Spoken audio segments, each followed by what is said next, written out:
चलिए आज बात करते हैं एक बहुत ही दिलचस्प चीज के बारे में, एक ऐसे भ्रम के बारे में जिसमें हम सब कभी न कभी फंसते हैं, परफेक्शन का भ्रम। कभी सोचा है कि आखिर ऐसा क्यों होता है? क्यों हम अक्सर अपने ही लोगों को, अपने सबसे करीबी लोगों को बदलने की कोशिश में लगे रहते हैं? ये एक ऐसा सवाल है ना जो सीधे हमारे रिश्तों की जड़ से जुड़ा है, और आज हम इसी की तह तक जाएंगे। तो चलिए सबसे पहले ये समझते हैं कि ये सब शुरू कहाँ से होता है।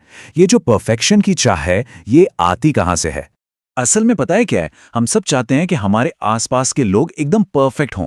लेकिन यहाँ एक पेच है, परफेक्ट किसके हिसाब से? हमारे हिसाब से। हम चाहते हैं कि वो हमारे बनाए हुए दायरे में, हमारे तय किए गए पैमानों पर एकदम फिट बैठें। और ये जो सोच है ना, ये किसी एक रिश्ते तक ही सीमित नहीं रहती। नहीं, ये तो हर जगह है। हमारा लाइफ पार्टनर हो, हमारे बच्चे हों, दोस्त हों, या फिर ऑफिस के कलीग्स, हम हर किसी पर परफेक्शन का ये पैमाना लगाने की कोशिश करते हैं। अब सवाल ये है कि ऐसा होता कैसे है, हमारे दिमाग में ये चलता कैसे है? चलिए इसे समझते हैं हमारे अगले हिस्से में। एक व्यक्ति, 3 छवियां। तो देखिए, होता ये है कि हम हर इंसान को ना 3 अलग-अलग छवियों, मतलब 3 इमेजेस से देखते हैं।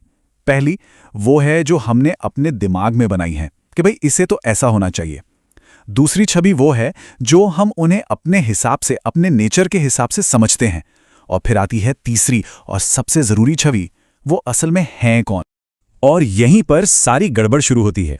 ये जो हमारी बनाई हुई छवि है और जो उस इंसान की असली छवि है, इन दोनों में जमीन आसमान का फर्क हो सकता है। और यही फर्क सारी गलतफहमियों की, सारी निराशा की जड़ है। तो जब इतना बड़ा गैप होता है तो उसका नतीजा क्या निकलता है? यहीं से बात आती है परफेक्शन के फिल्टर की। ये एक बहुत ही गहरी बात है। हम सोचते हैं कि हम सामने वाले को बहुत अच्छी तरह जानते हैं, पर असल में हम उन्हें नहीं, बल्कि अपने बनाए हुए परफेक्शन के फिल्टर से छनकर आ रही उनकी एक छवि को देख रहे होते हैं। मतलब हम उन्हें कभी पूरी तरह से देख ही नहीं पाते।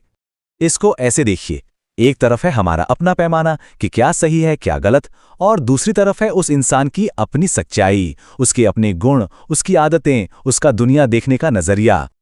और जब ये दोनों चीजें मैच नहीं करते तो फिर क्या होता है? हम उन्हें जज करने लगते हैं, उनकी बुराइयां निकालने लगते हैं। हम ये भूल ही जाते हैं कि वो हमारी उम्मीदों पर खरा उतरने के लिए नहीं बने हैं। तो सवाल ये है कि क्या इसका कोई हल है? जी हाँ, बिल्कुल है। चलिए अब एक ऐसे नजरिए की बात करते हैं जो सब कुछ बदल सकता है। सबसे पहले तो हमें परफेक्शन की परिभाषा ही बदलनी होगी। देखिए, असली परफेक्शन का मतलब ये नहीं कि कोई हमारे बनाए सांचे में फिट हो जाए। नहीं, असली परफेक्शन है किसी का अपने आप में पूरा होना, अपनी सारी खूबियों, आदतों और हाँ, कमियों के साथ। और अगर इस नजरिए से देखें तो एक बात साफ हो जाती है, हर कोई जैसा भी है अपने आप में पहले से ही परफेक्ट है। शायद उन्हें बदलने की जरूरत नहीं है, बस उन्हें समझने की जरूरत है। ठीक है, ये सब सुनने में तो बहुत अच्छा लगता है, पर इसे अपनी सोच में लाएं कैसे? चलिए इसका एक प्रैक्टिकल तरीका देखते हैं। सबसे पहला और सबसे जबरदस्त कदम, बस एक पल के लिए रुकना। अगली बार जब भी मन में किसी से परफेक्शन की उम्मीद जागे ना, तो बस एक काम करना है, रुकें, बस एक पल के लिए ठहर जाएं। और उस रुके हुए पल में ये 3 बातें सोचनी है। पहली, खुद को याद दिलाएं कि किसी और का बर्ताव हमारे कंट्रोल में नहीं है। दूसरा, उनसे परफेक्ट होने की उम्मीद करने के बजाय। तीसरा और सबसे जरूरी, उनके बारे में अपनी सोच को परफेक्ट बनाने पर ध्यान दें। मतलब उन्हें वैसे ही स्वीकार करें जैसे वे हैं।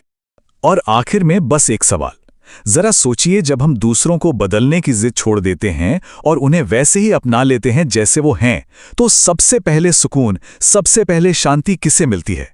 जवाब शायद हमारे अंदर ही है।